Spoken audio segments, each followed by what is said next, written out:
Class 10 Types of Solution Part 3. What is concentration of a solution? What is solubility? And the factors affecting solubility. Let us understand the difference between solubility and concentration in this video. Solubility is the measure of how much of solute can be dissolved in a given amount of solvent, whereas concentration is the measure of the amount of solute in a given amount of solution. Solubility is defined as the number of grams of solute that can be dissolved in 100 grams of the solvent to form a saturated solution at a given temperature and pressure. Concentration is defined as the amount of solute in a given amount of solution. Solubility is expressed in grams. Example, 91 grams of glucose dissolves in 100 grams of water and forms a saturated solution. So, solubility of glucose is 91 grams, whereas concentration of solution is expressed as mass percentage or volume percentage. Example, 5% of sugar solution by mass means 5 grams of sugar in 95 grams of water. That is, 5 plus 95 is equal to 100 grams of sugar solution. 10% by volume of ethanol solution in water means 10 ml of ethanol in 90 ml of water, forming 100 ml of ethanol solution. Solubility can be found using the formula solubility is equal to mass of the solute by mass of the solvent into 100. Concentration of solution expressed in mass percentage can be found out using the formula mass percentage is equal to mass of solute divided by mass of solution into 100 or mass of solute divided by mass of solute plus mass of solvent into 100. Concentration of solution expressed as volume percentage can be determined using the formula volume percentage is equal to volume of solute divided by volume of solution into 100 or volume of solute divided by volume of solute plus volume of solvent into 100. Mass percentage is used when solute is solid and solvent is liquid.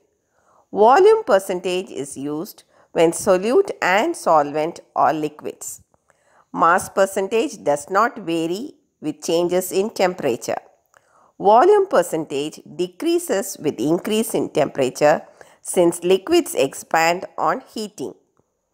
Concentration of mouthwash, antiseptic solution, household disinfectants, etc. are expressed as volume percentage.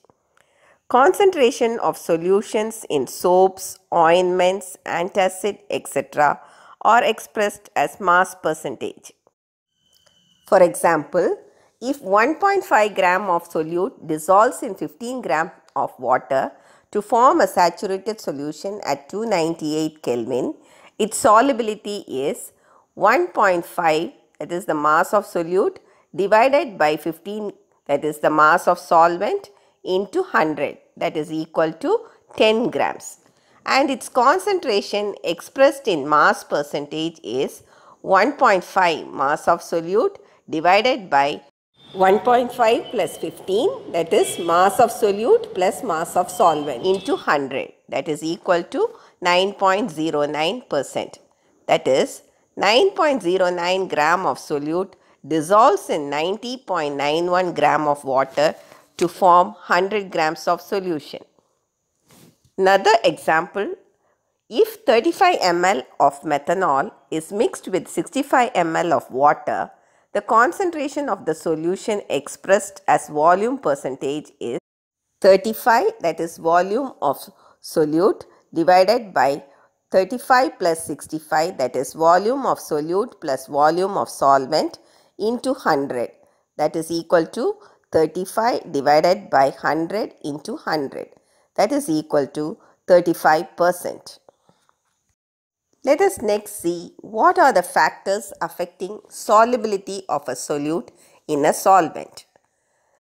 The three main factors are: number 1, nature of solute and solvent; number 2, effect of temperature; number 3, effect of pressure. Nature of solute and solvent. Like dissolves like is the phrase used by scientists. That is, a polar solute dissolves in a polar solvent and a non-polar solute dissolves in a non-polar solvent. Examples of polar solvents are water, acetone, methanol, isopropanol, etc. Examples of non-polar solvents are acetic acid, chloroform, ether, benzene, toluene, alkanes like pentane, hexane, heptane, etc. Examples of polar compounds are sodium chloride, copper sulfate, hydrogen fluoride, etc. Fat, oil, grease, wax, tar, etc. are non-polar solutes. Water, a polar solvent, dissolves sodium chloride, a polar solute. Ether, a non-polar solvent, dissolves fat, a non-polar solute. Water dissolves many varieties of substances, both ionic and covalent. So it is called as universal solvent. Effect of temperature is the next factor on which the solubility of a solute depends. The effect of temperature on solubility of solid in liquid is different from that of the solubility of a gas in a liquid. Let us first see the solubility of a solid solute in a liquid. Increase in temperature usually increases the solubility of a solid solute in a liquid solvent. Example, more sugar or salt gets dissolved in water on heating. During endothermic reactions, that is, heat is absorbed during the chemical reaction, solubility increases with increase in temperature. But during exothermic process, that is, heat is given out during chemical reaction, solubility decreases with increase in temperature. Solubility of gases in liquid decreases with increase in temperature. Example, solubility of oxygen in water decreases on heating and oxygen escapes in the form of bubbles. More amount of oxygen is dissolved in water in cold regions, so aquatic animals live more in cold regions. Let us next see the effect of pressure on solubility. The effect of pressure is observed only while dissolving gas in a liquid. Solubility of a gas in a liquid increases with increase in pressure. Henry's law states that the solubility of a gas in a liquid is directly proportional to the pressure of gas over the solution at a definite temperature. That means, with increase in pressure, the amount of gas that dissolves in a liquid will be more. Example, carbonated soft drinks, that is carbon dioxide dissolved in soft drinks. Number 2, household cleaners with aqueous ammonia. Number 3, aqueous solution of formaldehyde. Hope you have understood clearly about the factors affecting the solubility of a solute in a solvent. Thank you. Please like, share, subscribe and click the bell icon.